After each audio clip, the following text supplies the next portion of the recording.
today's world, there's significant push toward increasing energy sources to provide an adequate and sustainable supply of power to nations.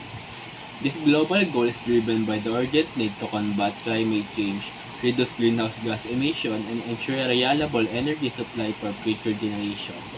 Despite these noble objectives, some countries, including the Philippines, still struggle to meet their energy need efficiently. The global energy landscape is undergoing transformative shift as countries strive to move away from fossil fuels. Alternative sources including thermal, solar, wind, and geothermal offer the promise of a cleaner, more sustainable future. The Philippines predominantly use thermal power generation for electricity. However, the country is also developing renewable energy projects like the Olongapo Solar Power Project, 387 MWP, and the Haraya Zambales Onshore Wind Project, 370 MW. The Department of Energy (DOE) promotes renewable energy through the National Renewable Energy Program (NREP), aiming to increase its share in the energy mix. Despite this effort, the country still faces energy supply shortage. In response, the government is exploring alternative energy sources to ensure reliable, adequate, efficient energy supply. This exploration has led to discussion about adopting nuclear energy and reopening the Bataan Nuclear Power Plant (BNPP). The BNPP, located on the Bataan Peninsula, was completed in 1984 but has never been operational due to safety concerns and corruption issues. The plant was intended to address energy needs during the 1970s oil crisis but faced numerous challenges.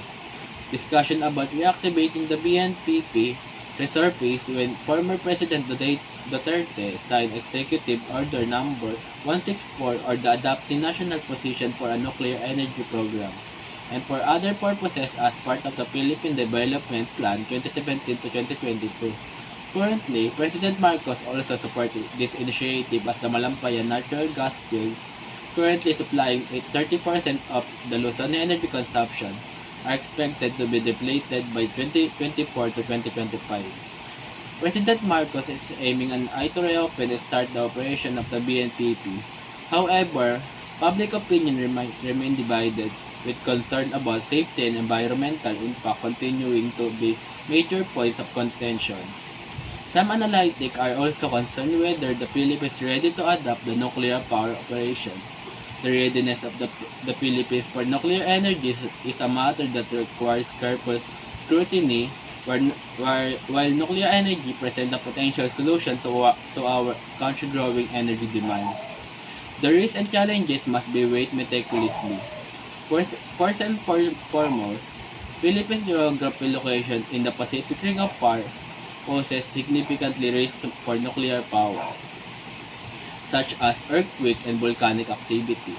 Historical examples, such as the Fukushima disaster in Japan, highlight the potential danger of situating nuclear facilities in seismically active area. Additionally, the country lacks the regulatory framework and infrastructure to manage nuclear power safely. We admittedly fascinated at the benefits and potential solutions a nuclear power can give, especially the high energy output it can give compared to other energy sources.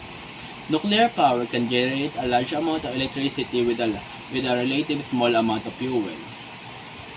This high energy density makes nuclear power an attractive option for meeting the Philippines' growing energy demand and reducing dependence on imported fossil fuels. Additionally, it has a low greenhouse gas emission, which produces minimal greenhouse gas emission during operation, making it a cleaner alternative to fossil fuels. This can significantly contribute to the country's effort to combat climate change and reduce its carbon footprint. However, even the fascinating benefits of the nuclear energy, there are widely discussed risks associated with it. The primary risk associated with nuclear energy is the potential for catastrophic accident. The consequences of a nuclear meltdown or radiation leak can be devastating, leading to long-term health issues, environmental contamination, and significant economic costs. This environmental contamination due to disposal of nuclear waste remains a formidable challenge. Nuclear waste is highly radioactive and requires secure long-term storage solution that the Philippines currently lacks.